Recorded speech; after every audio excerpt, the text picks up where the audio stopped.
The last bolt threaded into the rock face at 6:47 on a Tuesday morning.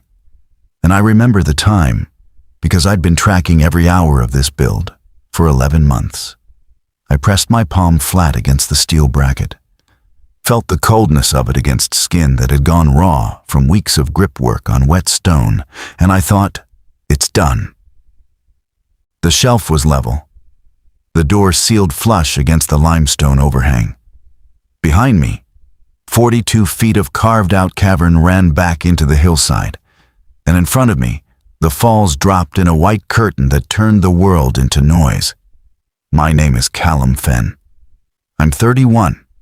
I was, until the morning I'm describing, a competitive kayaker who'd spent the better part of a decade reading whitewater on the Gauley, the Chattooga, and a dozen alpine runs in British Columbia that didn't have names, only GPS pins shared between people who trusted each other not to die. I was also, increasingly, a man who couldn't sit still in apartments, couldn't hold small talk at parties, and couldn't explain to my brother Niall why I kept driving 4 hours every weekend to a gorge in Western Virginia to drill into rock behind a waterfall. "You're building a clubhouse," Niall said on our last phone call. "A grown man's clubhouse?" I didn't argue. He wasn't entirely wrong. The shelter was never about doomsday.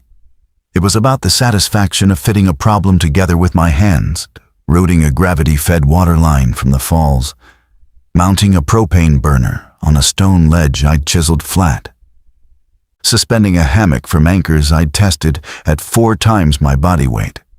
It was the puzzle of it, the selfishness of it, a place no one knew about, 60 feet behind a cascade on a tributary so minor it didn't appear on any commercial rafting map.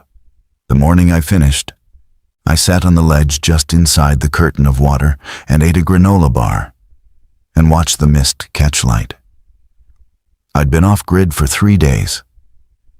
My phone was in a dry bag at the bottom of my kayak, which was beached downstream at a pullout only I used. I hadn't spoken to another person since Thursday. That was the day the world ended, and I missed it entirely. I didn't find out until Wednesday evening, almost 36 hours after the final bolt. I'd spent the day paddling a Class 4 section I'd been meaning to solo, took a swim on a bad line through a hydraulic, lost a paddle blade, and limped the boat downstream to my truck using the spare.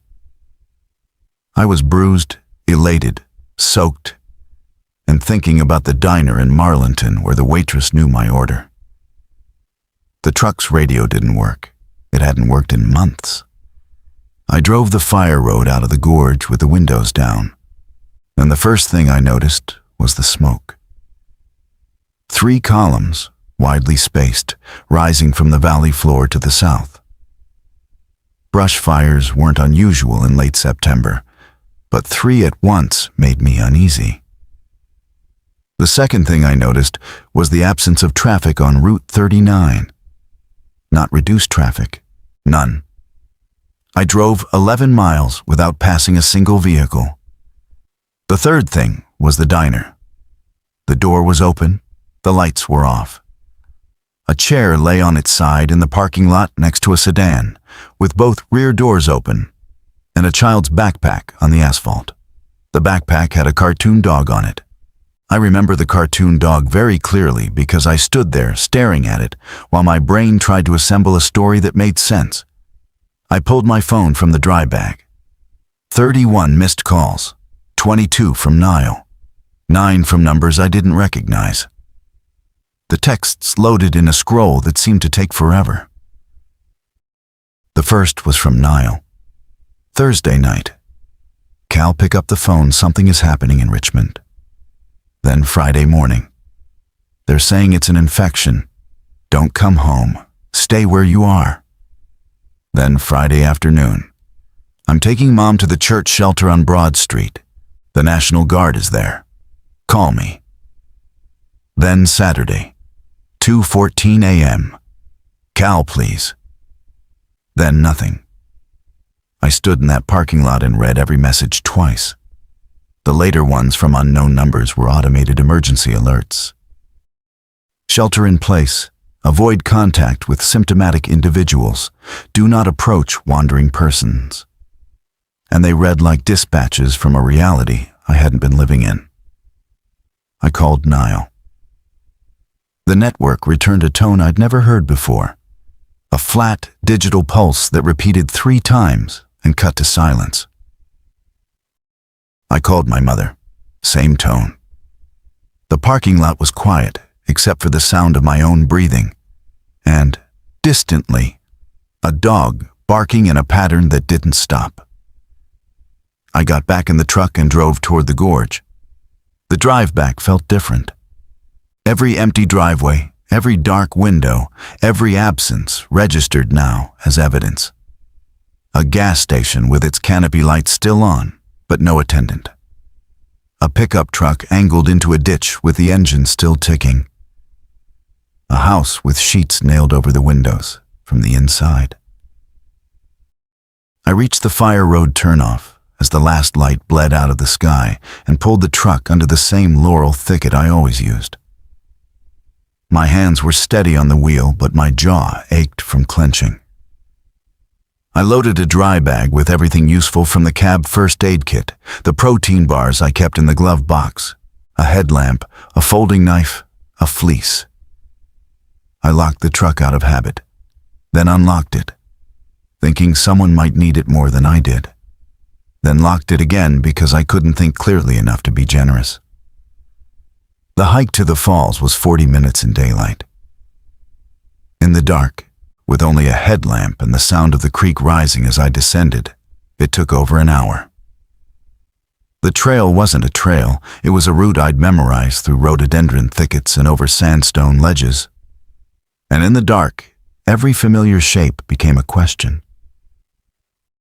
I heard the waterfall before I saw it. That sound had always been a homecoming. Now it felt like a perimeter.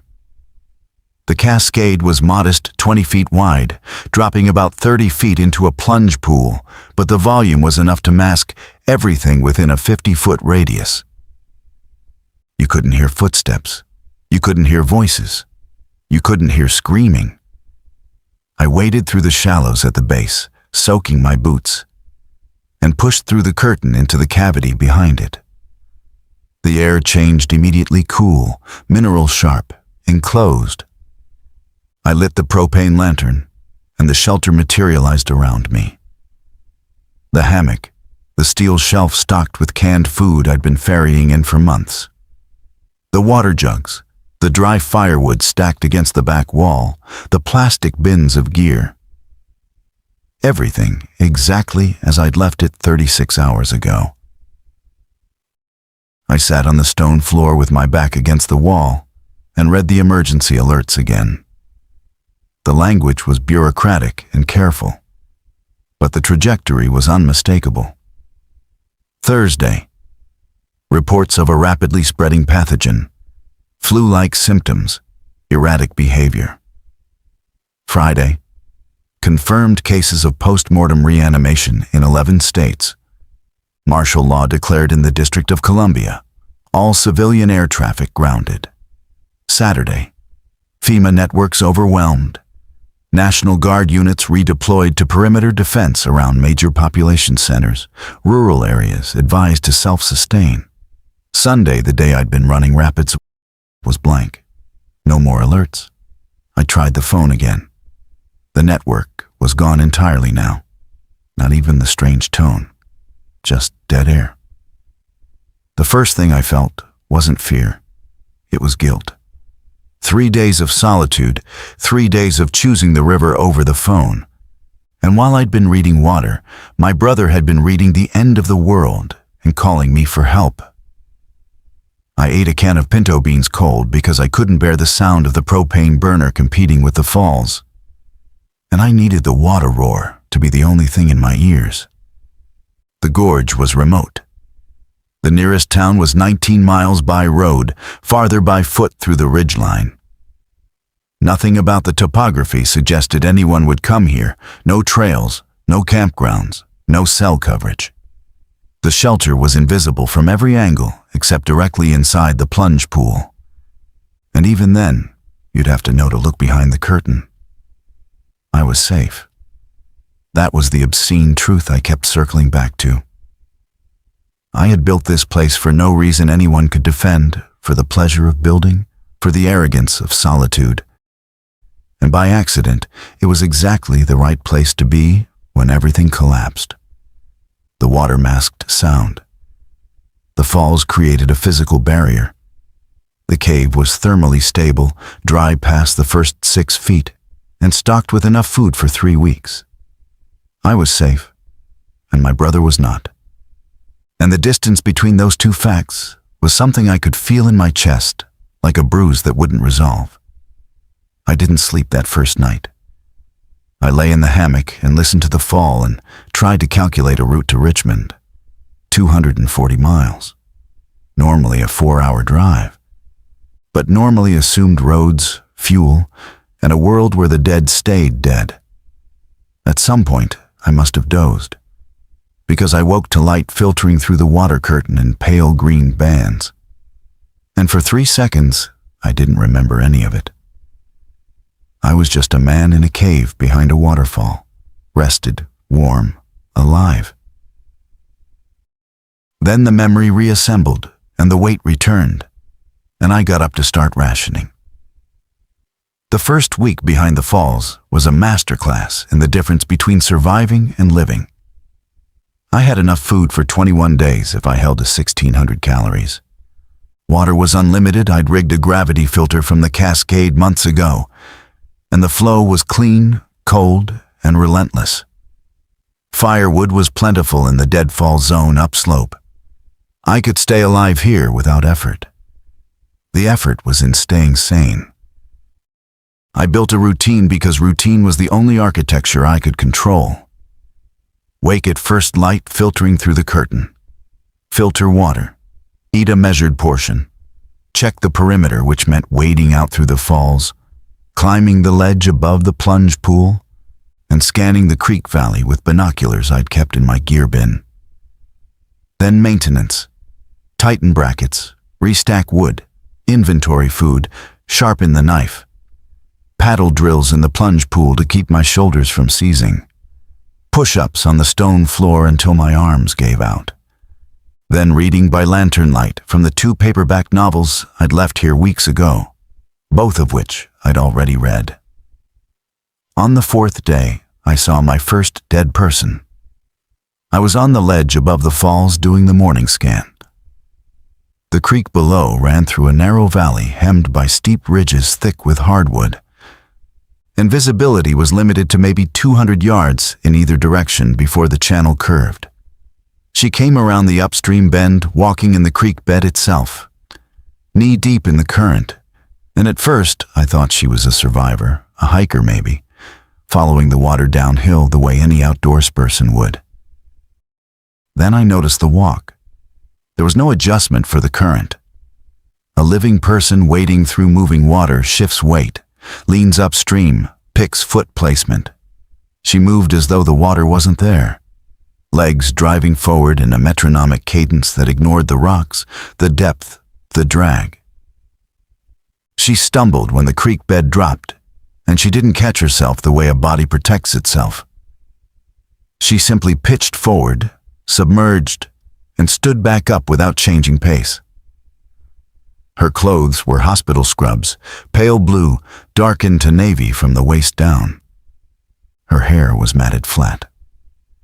I couldn't see her face clearly at that distance, but I could see enough to know that the skin of her left arm was wrong torn, hanging, the white of tendon visible even from 100 yards. I lowered the binoculars and pressed myself flat against the rock. My heart rate spiked so hard I could feel it in my fingertips. I'd read the alerts.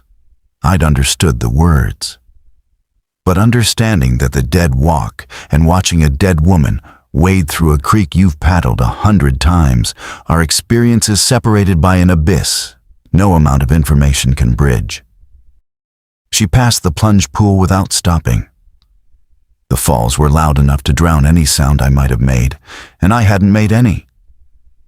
She continued downstream, that terrible mechanical stride carrying her through the shallows and around the next bend until the rhododendrons swallowed her.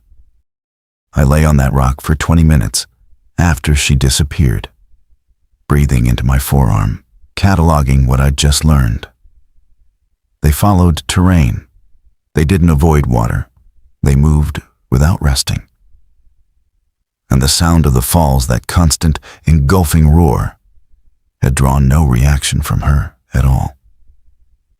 She hadn't turned, hadn't paused. The white noise of the cascade was, apparently, the wrong frequency for whatever drove them. That was the first piece of information that mattered. The waterfall wasn't just a physical barrier. It was an acoustic one. Constant, omnidirectional sound was functionally invisible to them.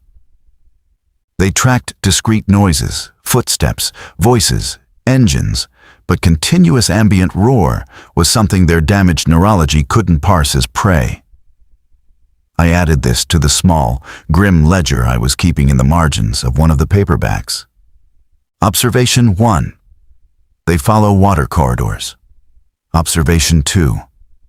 They don't react to constant ambient sound. Observation 3. They don't protect themselves from terrain hazards. Observation 4. They move in daylight. I went back behind the curtain and sat with those facts, and felt the first structural shift in my understanding of where I was. This wasn't a crisis with a resolution timeline. There was no cavalry staging somewhere beyond the smoke columns. The dead were in the creek. The phone was silent. The alerts had stopped days ago. This was the world now, and I was alone in the best possible hiding place in it. And the only thing I couldn't hide from was the knowledge that everyone I loved was somewhere in that world without the luck I'd stumbled into. I opened the second can of beans. I ate slowly. I listened to the falls. Day 9 broke my solitude. I was on the ledge doing the morning scan when movement downstream caught the binoculars, not the mechanical dead walk I'd cataloged, but the erratic, purposeful scramble of living people. 2 figures, one tall and one shorter, picking their way up the creek bed with the desperate efficiency of prey animals who've learned where the predators aren't. The tall one was a man roughly my age carrying a hiking pack that sat wrong on his frame, like he'd grabbed it from a shelf rather than fitted it. The shorter one was a girl, maybe 13 or 14, wearing a hoodie 2 sizes too large and carrying nothing. They moved in tandem, the man checking behind them every few strides, the girl keeping her eyes on the water and her footing. They reached the plunge pool and stopped. The man looked up at the falls, scanning the rock face, and I watched his gaze track across the curtain of water without pausing. He couldn't see the shelter. From below, the cascade was opaque, the cavity behind it indistinguishable from shadow. The girl sat on a boulder at the pool's edge and pulled her knees to her chest. Even through binoculars, I could see her shaking. Not from cold. From the sustained tremor of a nervous system that had been running on adrenaline longer than any body should. The man said something to her. She shook her head. He crouched beside her and put a hand on her shoulder, and she flinched but didn't pull away. I had a choice, and I recognized it immediately as the kind of choice that defines everything after it. I could stay hidden. They'd rest, move on. Never know I was here. My food supply, my security, my solitude, all preserved. Or I could reveal myself, invite strangers into a space I'd built for one, and accept that the math of my survival would change permanently. I climbed down from the ledge. They saw me before I reached the pool. The man shoved the girl behind him and pulled a hatchet from the side of his pack in a motion that was practiced enough to tell me he'd used it recently and not on wood. "I'm alive," I said, because it seemed like the most important thing to establish. I held my hands open. I've been here since before. There's a shelter behind the falls. His name was Darius Cale.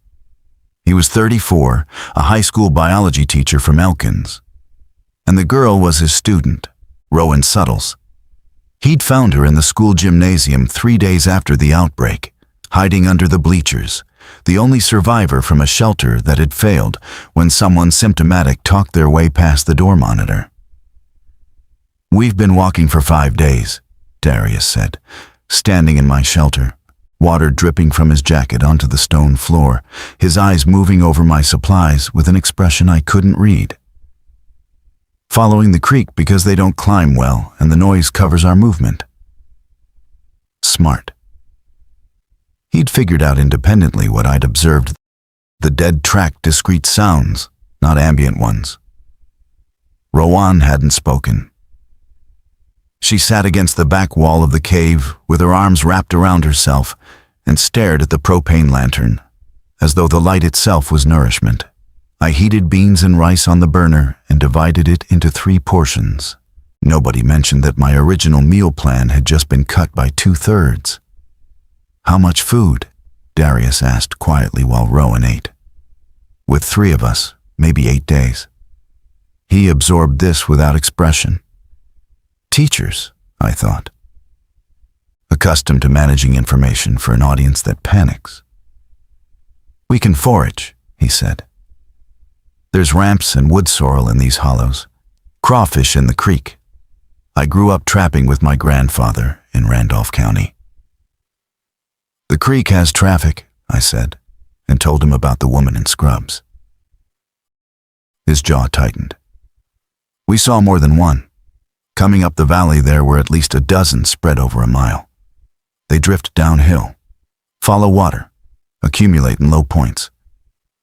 The falls mask us. The falls mask us now. What happens when the water drops?" I'd been avoiding that calculation. September was tapering toward October. The tributary was spring-fed but seasonally variable. By late October, the cascade would thin. By November, depending on rainfall, it might reduce to a trickle that wouldn't cover a whisper, let alone a conversation. "We have time," I said, and believed it, and also knew that believing it was a form of negotiation with a calendar that didn't care about belief. Rowan spoke on the second day, not to me, to the waterfall. I was outside on the ledge, and Darius was downstream checking crawfish traps he'd built from sticks and paracord. And through the thin edge of the curtain, I heard her voice low, halting, almost liturgical. She was reciting names. I caught fragments. Mrs. Patterson, Coach Diaz, Amir, Lila, Keegan. She said each one with a pause between, like she was placing stones in a row. And after each name, she said a single detail. Mrs. Patterson always let us eat in her room. Coach Diaz had a tattoo of his daughter's handprint. Amir could solve a Rubik's Cube in under a minute. I stayed on the ledge and didn't interrupt. It wasn't a conversation. It was an inventory of the dead conducted by a child who had watched them die. And the waterfall received it the way a confessional screen receives what it cannot absolve. When I came back inside, she was sitting exactly where she'd been before, face neutral. And she looked at me and said, "Your shelf is crooked." "Which one?" "The one with the cans. It's 3 degrees off. I can see it from here." She was right. I'd shimmed it during the build, and the shim had compressed. I fixed it while she watched. And that was the beginning of a dynamic between us that I hadn't anticipated. Rowan was a precise person in a world that had lost all precision. And she attached herself to structural details the way others attach to people. Over the next 4 days, she reorganized my supply shelf by expiration date, refolded every piece of clothing in every dry bag, and identified a fissure in the back wall of the cave that allowed a draft I'd never noticed. She plugged it with moss and clay, and the temperature inside rose 2 degrees. Darius watched this, with the careful attention of a man who understood that competence was Rowan's survival mechanism, and that taking it from her would be the cruelty disguised as care. "She hasn't processed any of it," he told me on the fourth evening. We were outside, downstream of the plunge pool, pulling crawfish from traps by headlamp while the falls roared behind us. The gymnasium I can't describe what I found in there, Callum. The shelter held over 200 people. When I got in, everyone was turned except her. She was under the bleachers with a janitorial mop handle she'd sharpened against the concrete floor. I tried to construct that image, a 13-year-old girl under aluminum bleachers, surrounded by the reanimated remains of people she'd sat beside in pep rallies, gripping a sharpened mop handle in the dark, and my mind refused to hold it. "She hasn't cried once," Darius continued. "Not once since I found her. She catalogs, she organizes, she counts things. I think if she stops counting, whatever's behind the counting will come through. And I don't know what happens then." "You're doing the right thing," I said, though I wasn't sure what the right thing was. "I'm doing the only thing. She's alive. I'm a teacher. The math isn't complicated." But it was, because Darius was also, clearly, exhausted in ways that went past physical. He'd been making decisions for 2 people for 8 days under conditions that punished every mistake with death. And the relief of finding the shelter hadn't replenished him. It had just given his body permission to register the deficit. He slept 14 hours the first night, 10 the second. He was eating less than his share, and when I pointed this out, he deflected with a teacher's practiced misdirection. I ate while Rowan was asleep. He hadn't. I'd been awake. On the 5th day together, my 14th since the outbreak, the crawfish traps produced enough for a real meal. And Darius foraged a handful of ramps that he cooked with rendered fat from a tin of Spam. The 3 of us sat around the propane lantern eating something that almost tasted like a meal, and Rowan said, "This cave has good bones." I laughed before I could stop myself, and the sound startled all 3 of us, because none of us had laughed since arriving. "I mean it," Rowan said, slightly offended. "The limestone is solid. The drainage is natural. You did a good job building this." "Thank you. You should extend the shelf system along the east wall, and we need a latrine plan that doesn't involve the creek. We're upstream of potential water users." Darius and I exchanged a glance. She was already building a future in this space, and neither of us had the cruelty to tell her we couldn't stay. The question of staying or leaving crystallized on day 17, and it was the waterfall itself that forced the issue. I'd been monitoring the flow since Darius raised it.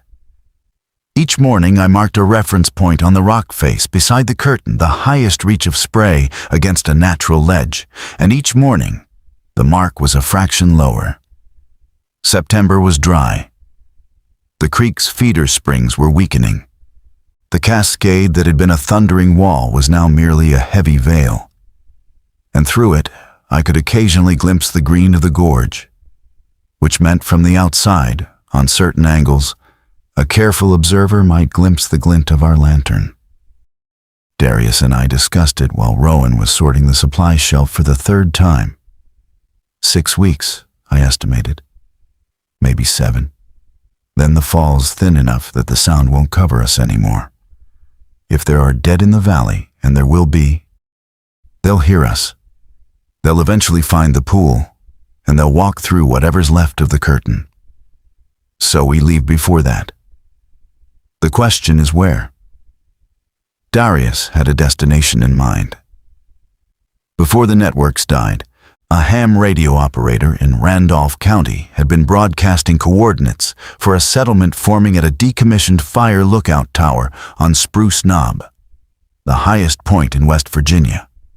Elevation, visibility, defensible approach, it made tactical sense. He'd been heading there when he found Rowan, and the detour through the gorge had been driven by the dead congregating on the valley roads. How far? 30 miles overland, maybe 40 following ridgelines to avoid the valleys. Through what? He unfolded a topo map he'd been carrying, damp, fraying at the creases, marked with pencil notations and handwriting that wasn't his. Someone had given him this map, or he'd taken it from someone who no longer needed it. The route crossed 2 major drainages, a stretch of national forest, and a ridgeline traverse that would be exposed to wind and weather, but largely free of the dead, who preferred to drift downhill into hollows and creek beds. 3 days of hard hiking if we're fast, 5 if we're careful. We'll be carrying everything we have, which isn't much. That was true. Our combined supplies amounted to 9 cans of food, a filter straw, a hatchet, a knife, 2 headlamps, a lighter, the propane lantern with maybe 4 hours of fuel left, Darius's sleeping bag, my hammock, and the clothes on our backs. The kayak was still beached downstream, useless for overland travel. "I need to go to Richmond first," I said. The sentence came out before I'd fully decided to say it, and Darius studied me the way he probably studied students who gave answers they weren't ready to defend. "Richmond is 200 miles east." "I know. Through the Shenandoah Valley, through every population center between here and the Piedmont. I know. Your brother might not be there, Callum. He might be." Silence. The falls filled it. "He might also be at the church shelter on Broad Street, exactly where he said he was going," I continued. "And if the guard held, if the building held, he could still be alive. And I'm sitting here eating crawfish while he's either alive and waiting or dead. And I never." I stopped. The sentence had nowhere to go that didn't end in a sound I wasn't willing to make, in front of a teenage girl sorting cans by expiration date, 10 feet away. Darius waited. "I know the math," I said quietly. 200 miles is a death sentence on foot through populated terrain. But I can take the ridgeline south to Staunton, cut east through the Blue Ridge at a gap I know, and follow the James River corridor. It adds distance, but keeps me high and out of valleys. That's a 3-week walk, minimum. I'm a paddler. My legs are strong. I can do 20 miles a day on ridgeline. And eat what? I didn't answer, because the answer was inadequate. "Come with us to Spruce Knob," Darius said. "Establish a base. Then organize a scouting party east with people, supplies, a plan." It was the rational argument. I recognized it as the kind of thing I would have said to someone else. But rationality assumes an emotional framework in which the optimal outcome is continued personal survival. And mine had been compromised since the parking lot, since the cartoon dog on the backpack, since the 31 missed calls, since the silence that followed Niall's last message. "Cal, please." I told Darius I'd decide by morning. I lay in the hammock that night and listened to the falls. And the falls were quieter than they'd been the night before. The decision was made for me. On the morning of day 18, I climbed to the observation ledge and saw movement upstream. Not the solitary drift of a single reanimated body, but a procession. 7 of them, strung along the creek bed in loose formation, all moving downstream with that identical mechanical gait I'd first seen in the woman in scrubs. They emerged from the mist that gathered where the creek narrowed, and they kept coming, one every 30 or 40 yards, like beads sliding down a string. I counted, recounted, brought the binoculars to bear, and studied each one. 4 men, 3 women. Various states of deterioration. One was missing the lower portion of his left leg below the knee and walked on the exposed bone like a peg, leaving divots in the creek gravel. Another had been burned clothes fused to skin, one arm locked in a rigid upward angle that suggested the tendons had contracted in the heat. They passed the plunge pool. The falls roared, none of them turned.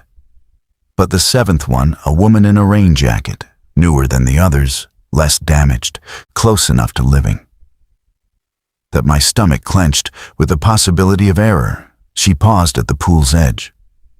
She stood in the current, and her head moved in a slow arc, not tracking a sound, but sweeping, the way a satellite dish rotates. She stayed like that for almost a full minute, while I pressed myself flat against the rock and stopped breathing. Then she continued downstream, and I exhaled so hard my vision blurred.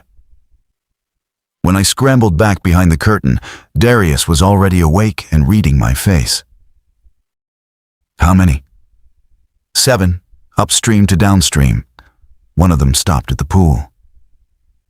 His expression didn't change, but his hand found the hatchet on the shelf beside him, and he kept it there. "They're pooling," he said. "Like I told you. Water draws them down. Gravity does the rest. As the season dries, every tributary funnels into the main creek, and they follow. This gorge is going to become a corridor." Rowan was awake now, sitting upright in the sleeping bag she'd claimed, eyes wide and clear and fixed on the water curtain as though she could see through it. "How close?" she asked. "They passed. They're gone." The one that stopped. She moved on. But she stopped. There was no reassurance I could offer that wouldn't be a lie, so I offered none.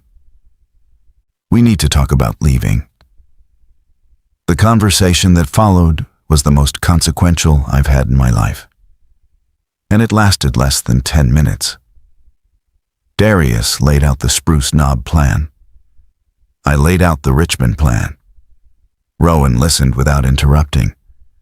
And when we both went quiet, she said something that collapsed every argument I'd constructed. "If we split up, someone dies alone. Not might. Not could. Does."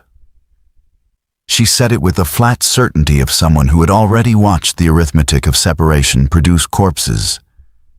And the weight of her experience, the gymnasium, the bleachers, the 200 people who'd been alive, and then weren't, sat behind those words like ballast. "We go together," I said. "To Spruce Knob. Then I figure out Richmond." Darius nodded. Rowan pulled the sleeping bag tighter around her shoulders and went back to staring at the curtain. We spent 2 days preparing. I stripped the shelter of everything portable and useful. Cans transferred to dry bags, the filter straw, the knife, the lighter, paracord cut into manageable lengths. Darius fashioned a second pack from my hammock and carabiners, distributing weight across 3 carriers. Rowan wrapped each can individually in clothing to eliminate clinking a detail neither Darius nor I had considered, and one that might have killed us on a silent ridgeline. On the final evening, I sat at the mouth of the cave and watched the falls diminish in the fading light. The curtain was thinner now, almost translucent in places, and through it the gorge was visible as a green smear of rhododendron and hemlock. I'd built this place for solitude, and it had given me the opposite of 2 people I hadn't chosen and now couldn't abandon. The waterfall had hidden me, fed me, masked me, and in 6 weeks it would betray me to everything outside. I placed my hand against the wet stone the way I'd placed it against the final bolt on the morning I'd finished. The cold was the same. Everything else was different. At first light, we climbed out of the gorge. The ridgeline above the gorge ran northeast along the spine of the Alleghenies. And for the first 2 hours of walking, it was almost possible to believe the world below was unchanged. The canopy was thick enough to block sight of the valleys. The air carried the smell of decaying leaves and damp earth. and the only sounds were wind and the distant percussion of a woodpecker working a dead oak. Then we crested a bare knob where a fire had burned the understory 2 seasons ago. And the valleys opened below us on both sides. And Rowan stopped walking. The town of Durban lay 3 miles to the east in a narrow river valley. From elevation, it looked like a model village white church steeple, grid of residential streets, the dark ribbon of the Greenbrier River curving through, except that several structures were burned to their foundations, and the main road was blocked by vehicles arranged in a barricade pattern that had clearly been breached. And moving among the buildings were figures whose gait I now recognized instantly. "Don't count them," Darius said to Rowan. And she said, 43, because she'd already finished. We moved on. The ridgeline kept us above 3,000 feet, and at that elevation, the hardwood forest shifted to spruce and birch thinner, more exposed, but cooler and quieter. The dead seemed to obey a topographic logic. They accumulated in valleys, drifted along waterways, and rarely climbed above the creek drainages. The ridges were our highway. We walked in single file. Darius led, reading the terrain with an outdoorsman's instinct that had clearly been part of his life long before teaching.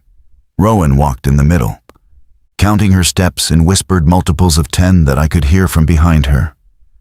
I brought up the rear, checking our back trail every 100 paces.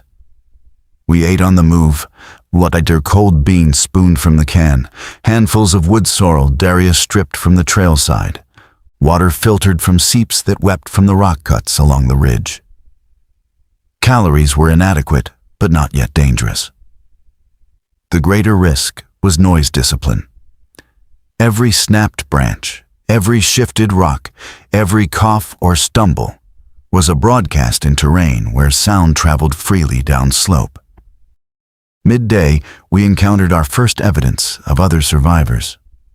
A campsite in a saddle between 2 peaks tent collapsed but not torn. Fire ring with ash less than a week old. And a message carved into the bark of a beech tree with a knife. Knob 29, MINNE, avoid valley. God help. Darius traced the letters with his finger. Someone else heading for the lookout. Or someone who didn't make it, I said. We searched the campsite and found a gallon Ziploc bag hanging from a branch, weighted with 3 granola bars, 2 packets of instant coffee, and a note written on the back of a gas station receipt. For whoever comes next, keep high, keep quiet, keep going. The handwriting was shaky but legible. Rowan added the granola bars to our supply without opening one, and I saw her lips move as she recounted the total inventory. The afternoon brought a challenge I hadn't anticipated. The ridgeline narrowed to a knife edge where the terrain dropped steeply on both sides, and traversing it required scrambling over exposed rock with packs that shifted our center of gravity unpredictably. Darius moved well. Rowan moved better. She was light, precise, and had the low center of gravity that made her a natural on technical ground. I moved worst. My kayaker's shoulders and torso, assets in whitewater, made me top-heavy on the rock, and twice I slipped on lichen-covered surfaces that Darius and Rowan had crossed cleanly. The second slip sent a rock the size of a basketball tumbling off the ridge and crashing down through the hardwoods below, each impact generating a report that echoed across the valley like a gunshot. We froze. Below us, in the drainage, something responded, a sound I hadn't heard before, but recognized intuitively. A moan, rising, joined by another, then a third, like a chord building from its root note. The dead were down there, and they'd heard the rock, and they were answering it. The moaning subsided after several minutes. We didn't move until it stopped entirely. Then we crossed the remaining knife edge in absolute silence, testing every foothold before wading it. And when we reached the broad saddle on the far side, Darius sat down on a log and said, very quietly, "No more mistakes." It wasn't a rebuke. It was a statement of terms. Out here, on the ridgeline, the margin between survival and exposure was measured in decibels. I nodded. We kept walking.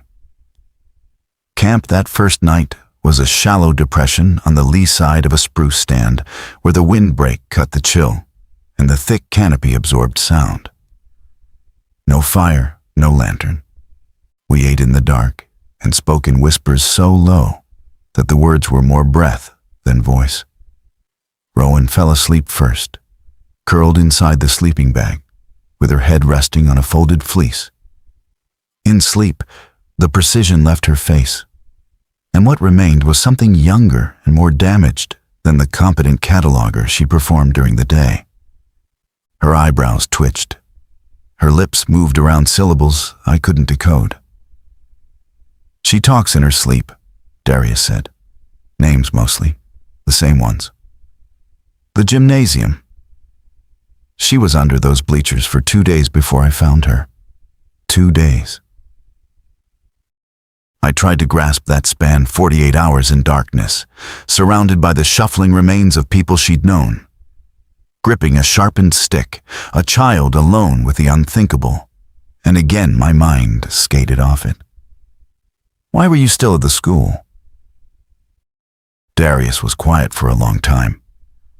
"I was trying to get back in. The shelter had sealed the doors on day 2, and I was outside, trying to get back in, because I'd gone to my apartment for insulin." "You're diabetic?" "Was. I ran out of insulin 4 days ago." The words landed with the weight of a diagnosis, which is exactly what they were. I stared at him in the dark, unable to see his face, trying to recalculate every observation I'd made about his fatigue, his diminished appetite, his willingness to give Rowan his food. "How long can you without it?" "Depends on the type. I'm type 1. Without insulin, my blood sugar is already climbing.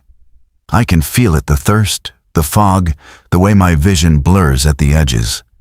Ketoacidosis will start within days. After that, it's a question of how fast my body fails." The settlement, on Spruce Knob. They might. That's the calculation I've been making since I ran out. Get Rowan to a place with people, with structure, with someone who can take care of her. Whether or not I'm standing when we get there is secondary. It's not secondary. To me it is. The argument I wanted to make that his life had value beyond its utility to a student he'd known for less than a month dissolved before I could articulate it. Not because it was wrong, but because I recognized the architecture of his decision. He'd already done the math. He'd already accepted the terms. What he needed from me wasn't persuasion. It was partnership. "How many days?" I asked. "If I stay hydrated, keep moving. Don't push too hard. Maybe a week, maybe less." Spruce Knob is 3 days. Then we have margin. Margin, a biology teacher's word for the space between function and failure. I thought about the waterfall, how its margin was measured in gallons per minute, and how both margins, the water's and Darius's, were narrowing on the same timeline. "We move at your pace," I said, "not faster. We move at whatever pace gets Rowan there alive." "Same pace?" He didn't argue further, and I understood that he was conserving energy even in conversation, rationing words the way I'd ration beans, because everything he had left was being allocated to the single purpose of arriving. I took first watch, sitting with my back against a spruce trunk, knife in my lap, eyes adjusting to a darkness that was never quite total. The stars were extravagant. Without light pollution, the Milky Way ran across the sky like a river of chalk. And I thought about how many people had ever seen it this clearly, and how most of them were now dead. Somewhere far below, in the valley we'd skirted, a sound rose, not the dead, not the moaning I'd heard after my dropped rock, but something mechanical, an engine. It ran for maybe 30 seconds, coughed, and died. Then silence. Someone was alive down there. Someone with a vehicle that almost worked. I stared into the dark toward the sound's origin and willed them to try again. But the engine didn't return. And eventually the silence became so complete that I could hear Rowan's sleep-whispered names blending with the wind in the spruce needles. I sat my watch and woke Darius at midnight. He rose without complaint, took the knife, and assumed the position I'd vacated. As I settled into the space he'd left, still warm from his body, I realized it was the first time in my life I'd trusted someone else to keep me alive while I slept. Day 2 on the ridgeline began with Darius vomiting behind a boulder at dawn. He waved me off when I approached, finished, wiped his mouth with the back of his hand, and stood with the careful deliberation of a man managing vertigo. His skin had taken on a grayish undertone that was visible even in the low morning light. And his breathing carried a faint acetone sweetness that I'd learned to recognize from a college roommate who'd been type 1. "I'm fine," he said. And this was the first lie I'd caught him in. And both of us knew it. We walked. The terrain cooperated. A broad, rolling ridgeline with good footing and sparse undergrowth. And by mid-morning, we'd covered 4 miles. Rowan set the pace without being asked, matching her stride to Darius's shortening steps. And I watched her make this adjustment with a subtlety that suggested she'd been monitoring his decline longer than I had. At a rock outcrop with a view to the north, we stopped and Darius studied the topo map with a focus that seemed to cost him physical effort. Spruce Knob was visible from this elevation, a high bare dome rising above the surrounding ridges, conspicuous in its treelessness. At its summit, just visible as a dark rectangle against the sky, was the fire lookout tower. 12 miles, Darius said, over Bald Knob, down into the Seneca Creek drainage, then up. The descent is the problem. We drop below 2,000 feet in the drainage, and that's valley territory. Dead territory, Rowan said. Potentially. Definitely. She'd seen the topo lines. She understood gradient. The creek at the bottom drains north into the main stem. If they follow water, they'll be in there. We can't go around? We can. Darius traced an alternative route that stayed on the ridges, but added 15 miles and another full day. He didn't say what we all understood, that another full day might be more than his body could provide. We go through the drainage, I said. Fast, quiet before midday. We cross the creek and climb the far side. 2 hours of exposure. Darius looked at Rowan. She looked at me. I can be quiet, she said. We descended from the ridgeline in the late morning, and the transition was immediate. The air grew warmer and thicker. The canopy closed overhead, filtering the light to a green murk that reduced visibility to 50 yards. The undergrowth was dense mountain laurel, ferns, deadfall, and every step produced small sounds that made my teeth clench. The creek appeared as a silver line through the trees.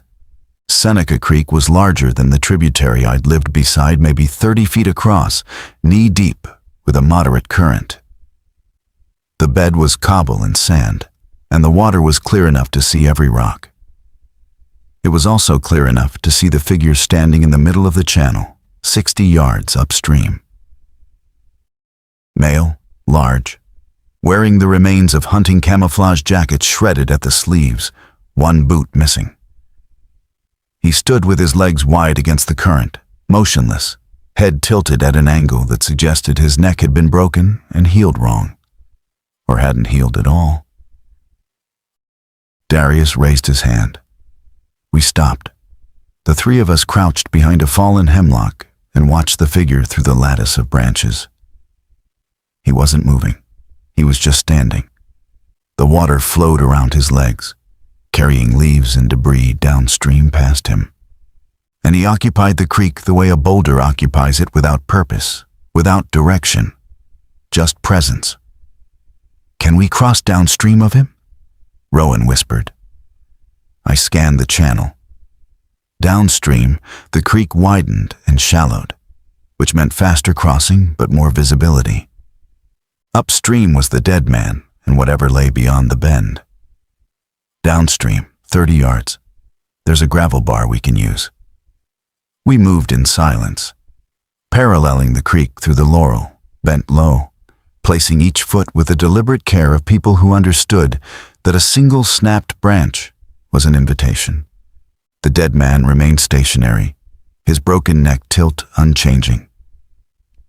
Water sounds covered our movement, not the roar of my waterfall, but enough. At the gravel bar, I went first. The water was shockingly cold against my shins, and the gravel shifted beneath my boots. But I crossed in 8 strides and reached the far bank without incident. Rowan followed, moving with the same quiet precision she'd shown on the knife-edge ridge, her feet finding stable rocks as though the creek bed were a problem she'd already solved. Darius came last. He was halfway across when his right leg buckled. The splash was modest, a knee hitting water, a hand slapping the surface. But in the enclosed quiet of the drainage, it was a thunderclap. I was already moving back into the creek before the sound finished propagating. Darius was on his hands and knees in the current, water pouring over his back. And his face when he turned to me held something worse than pain. It held an apology. "Cramp," he breathed. "My leg." I got my arm under his shoulder and hauled. Rowan appeared on his other side, small but strong. And between us, we dragged him upright and across the remaining 10 feet of channel. We collapsed on the far bank in a heap of wet clothing and ragged breathing. Upstream, the dead man had turned. The broken neck had rotated his whole torso to compensate, and he was facing downstream now, toward us. And as I watched, he took a step, then another. The mechanical walk, the water resisting him and being ignored. "Go," I said. The climb out of the drainage was steep, 45 degrees of leaf litter and exposed rock cutting upward through mature timber. We climbed with the desperate energy of prey animals who can hear pursuit. Darius moved on willpower alone, his leg threatening to fold with every step, his breathing a wet rasp that scared me more than the thing ascending behind us.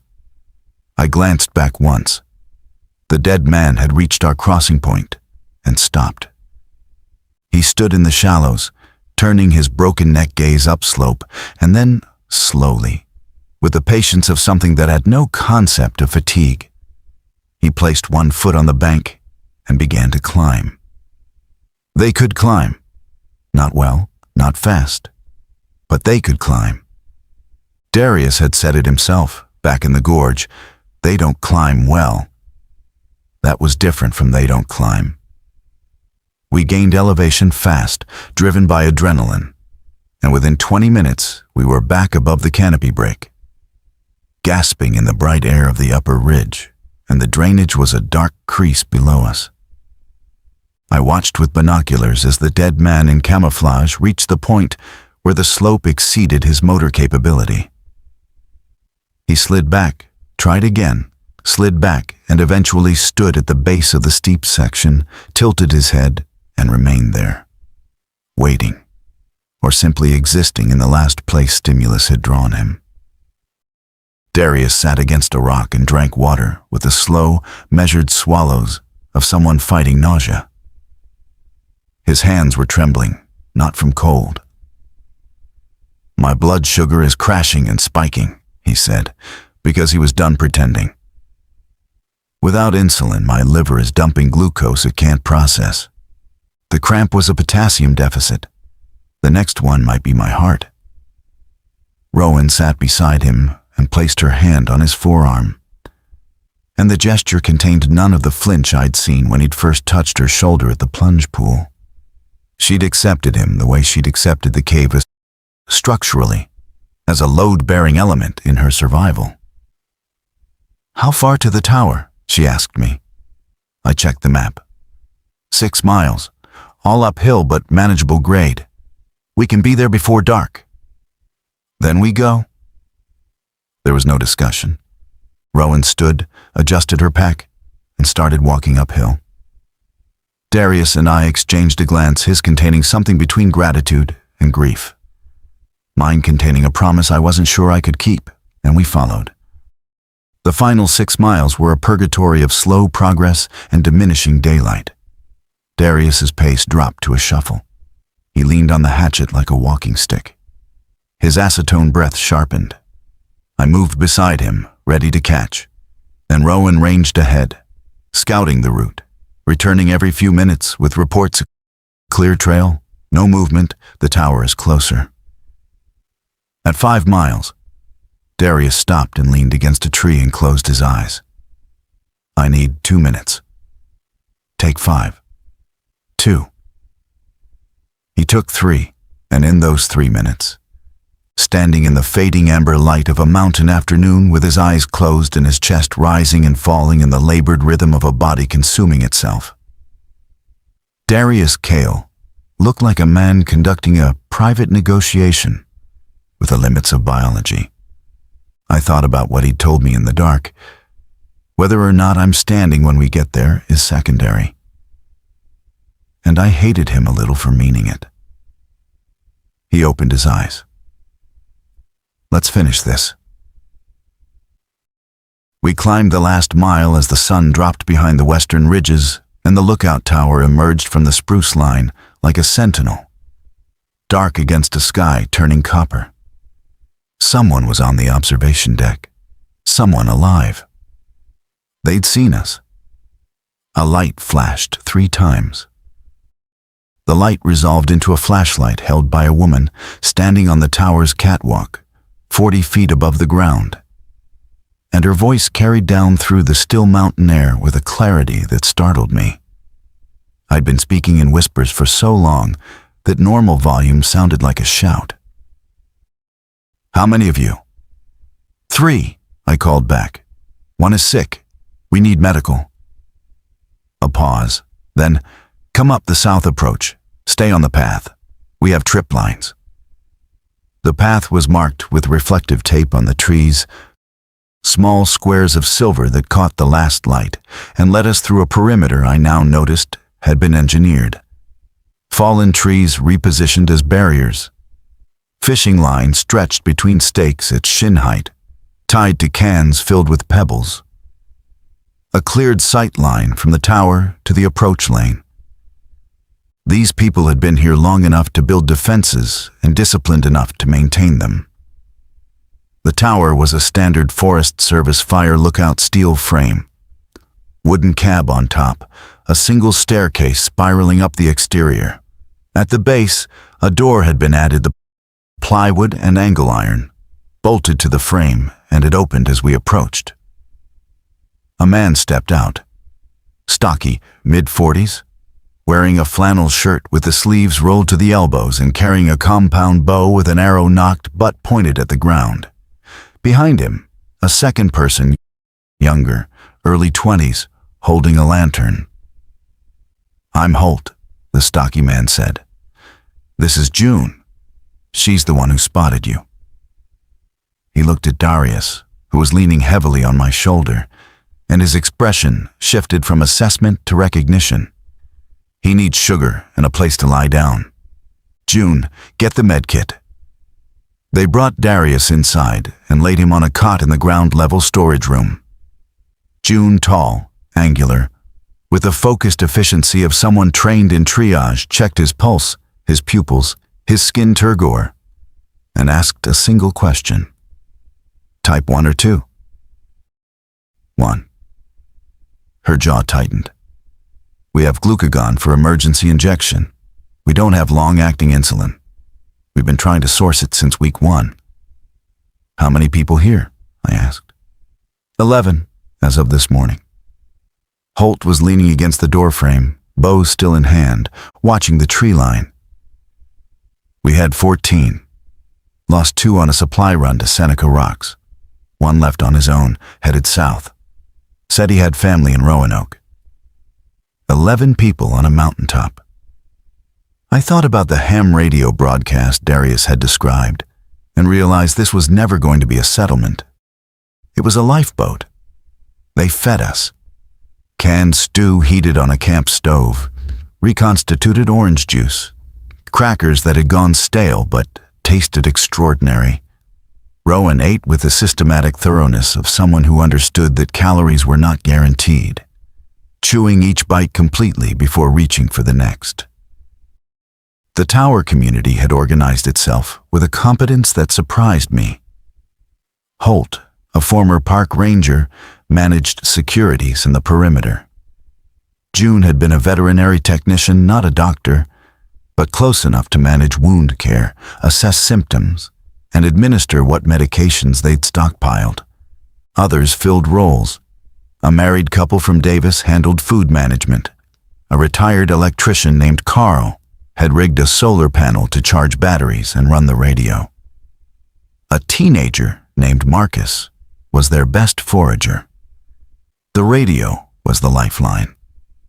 Carl had modified a ham transceiver to scan multiple frequencies, and each evening the tower broadcast a signal location, head count, resources, status.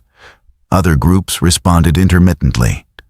A community at a ski resort in Snowshoe, a farm collective in the Greenbrier Valley, a National Guard remnant operating out of a National Radio Astronomy Observatory facility in Green Bank, using the massive dish infrastructure as a communications hub.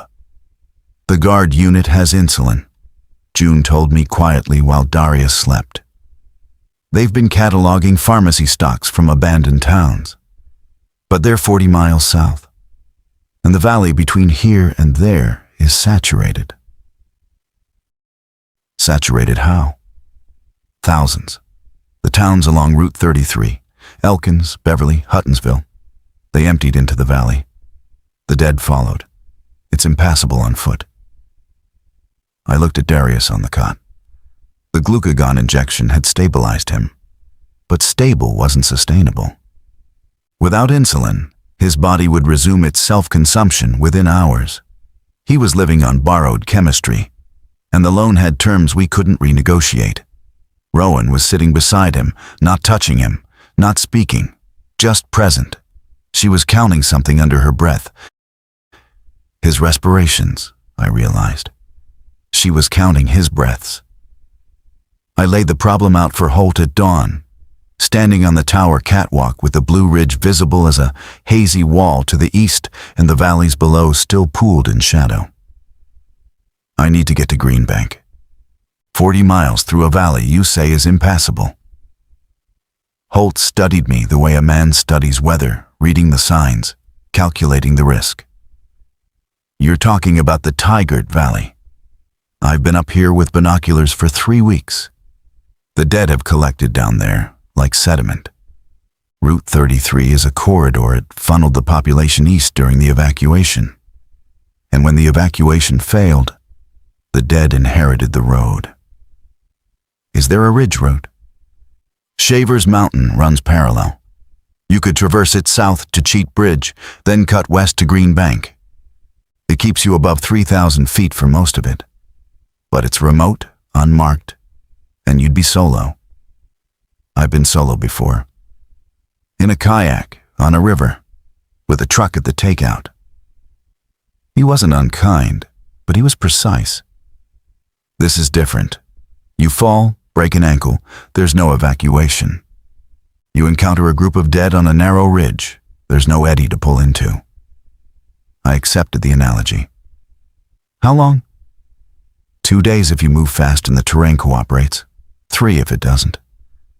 Darius has days, maybe less. Holt was quiet for a moment. Below us, the spruce forest rippled in a morning wind that carried the mineral scent of high altitude.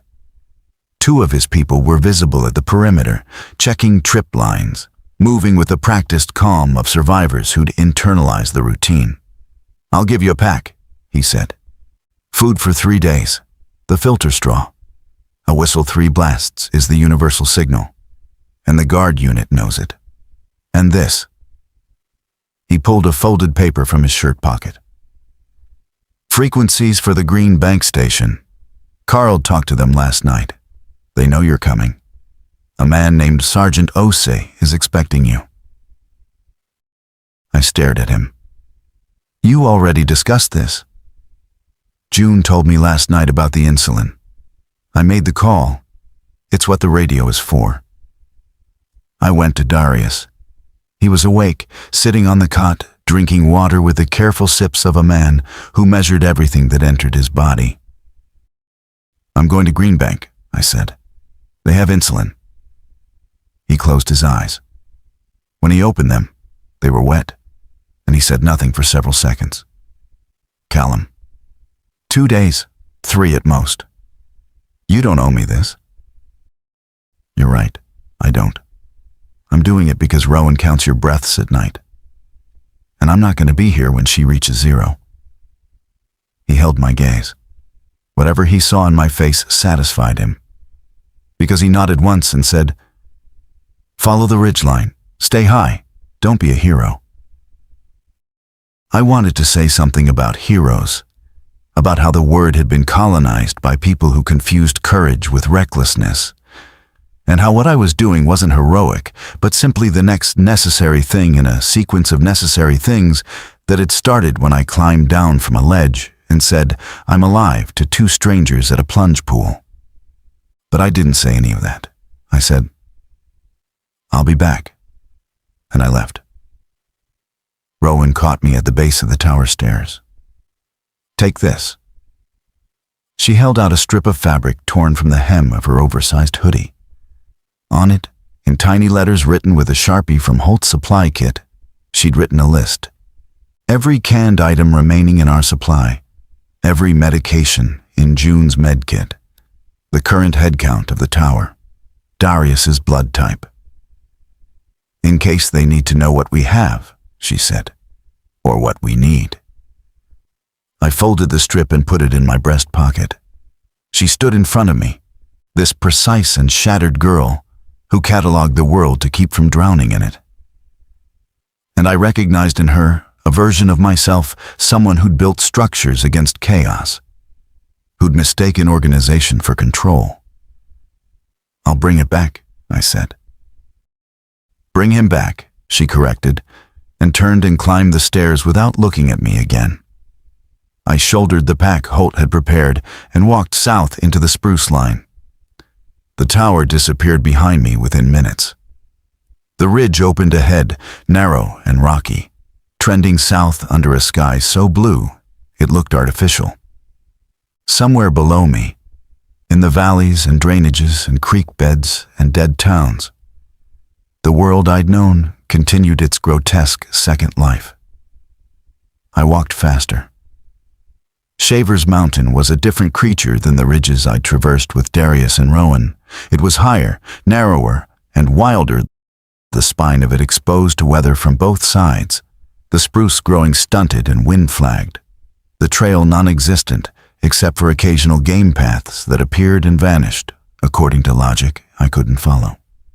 I moved at a pace that surprised me. Alone, without the calibration of weaker companions, my body found a rhythm it remembered from long days on the river, the sustainable effort that a paddler knows as cruise, where the heart rate settles and the breathing deepens and the miles accumulate without crisis.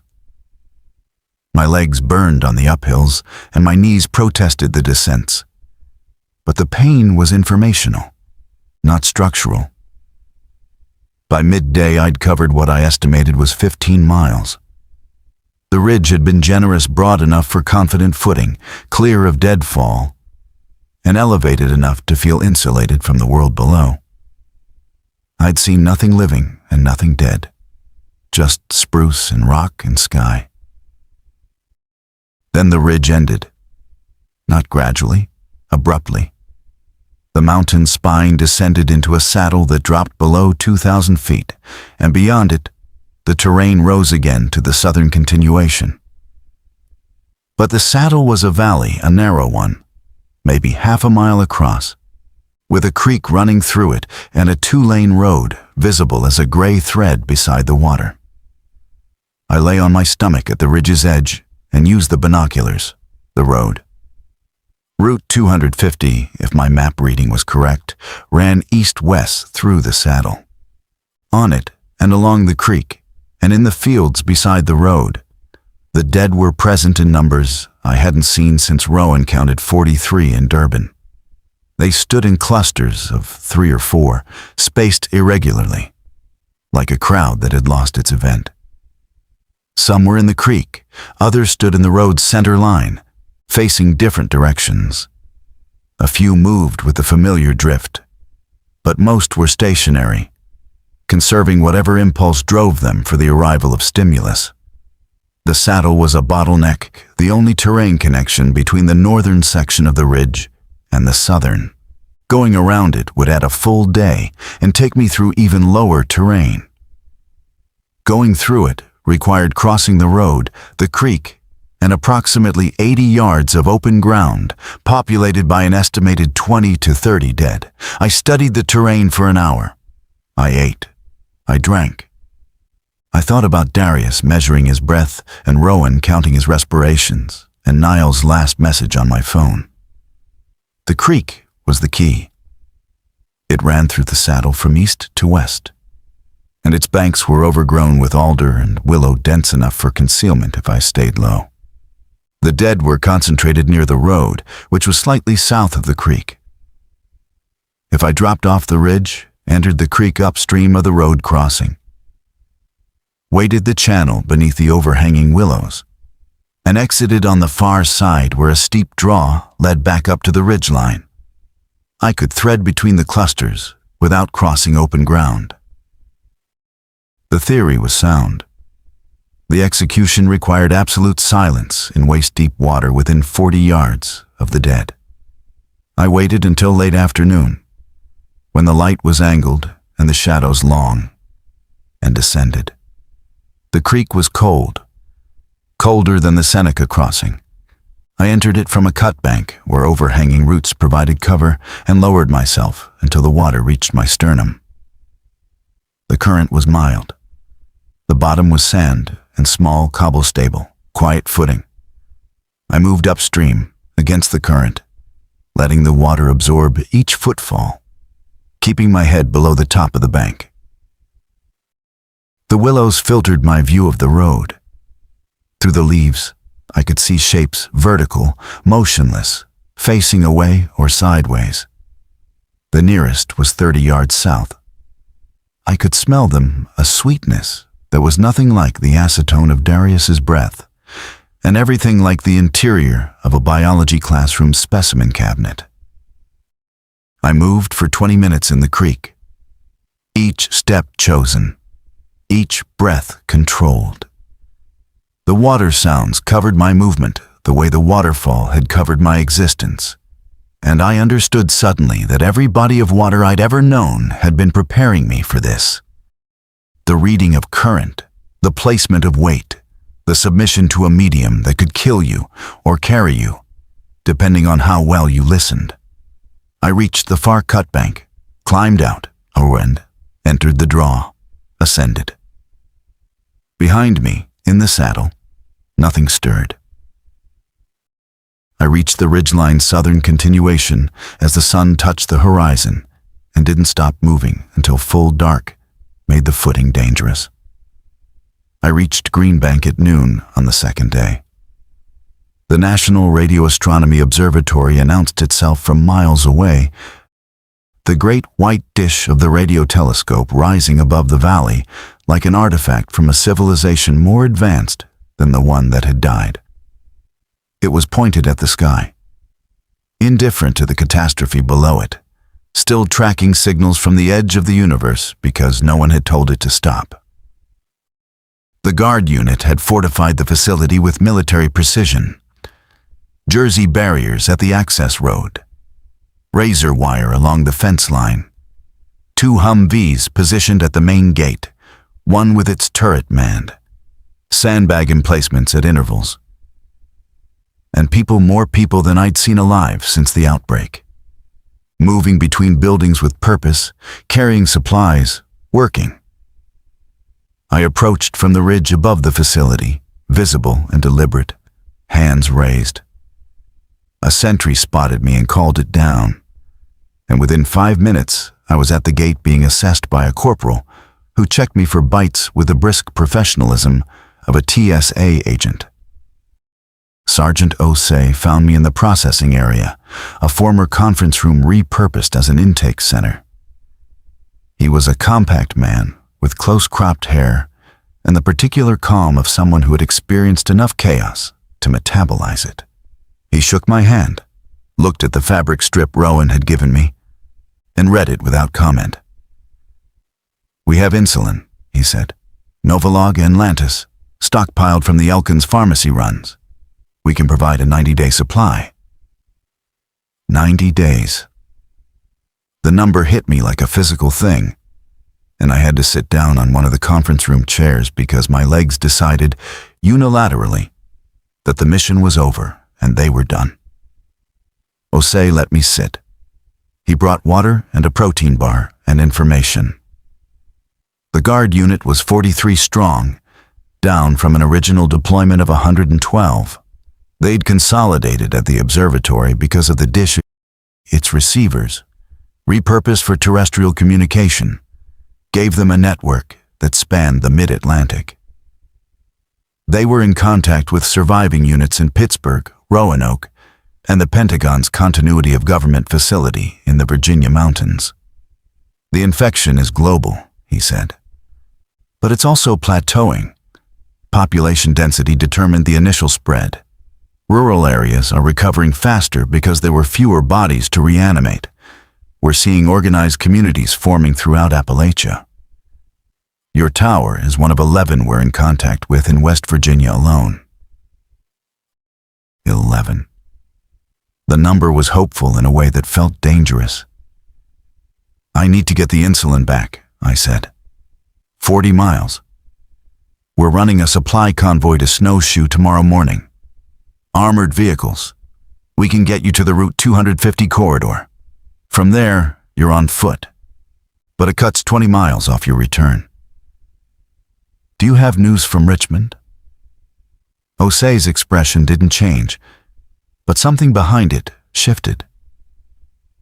Richmond was one of the first cities to fall. The Guard pulled out on day 3.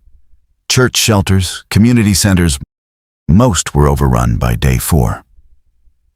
The information settled into the space my chest had been holding since the parking lot. It didn't surprise me. It confirmed what I'd known since the phone went dead. But confirmation and knowledge are different experiences. And this one required me to sit very still for several minutes, while the conference room blurred and refocused. "We have survivor lists," Osei said quietly. "Evacuees from Richmond processed through guard checkpoints in Charlottesville and Staunton. I can check for your brother's name." "Niall Fenn." He left. I sat in the conference room, surrounded by the debris of organized crisis response maps pinned to walls, frequency charts, inventory spreadsheets, a whiteboard with convoy schedules, and I waited. Osei came back with a printout. Columns of names, hundreds of them, organized alphabetically. He'd circled one line with a pen. Fenn, Niall R. Processed Charlottesville Checkpoint 7, Day 5. Status, ambulatory, uninfected. Assigned, Relocation Group Baker. Destination, Camp Dawson, Kingwood, W.Vi.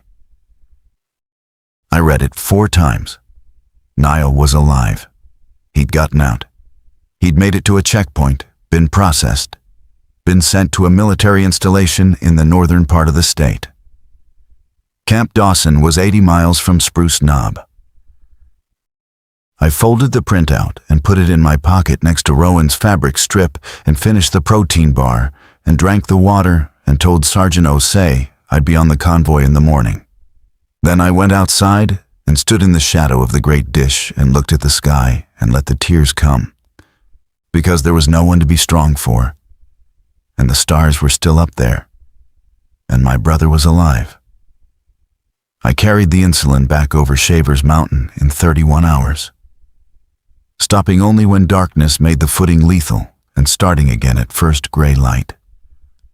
The convoy had dropped me at the Route 250 saddle, and I'd waded the same creek in the same silence, and the dead were still there, standing in their purposeless vigil, and I'd passed among them like water passing through stone. When the tower appeared above the spruce line, Rowan was on the catwalk. She'd been watching for me. She didn't wave. She simply disappeared inside, and by the time I climbed the stairs, June had the insulin drawn, and Darius was sitting on the cot with his sleeve rolled up and an expression on his face I didn't have a word for. I handed June the vials. She administered the injection. We watched the chemistry enter his body and begin the work his body couldn't do alone. "Niall is alive," I said, and told them about Camp Dawson.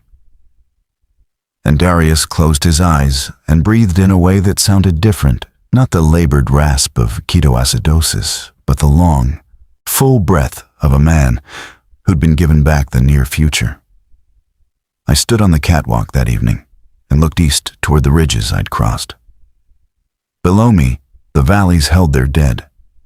Above, the tower held its living.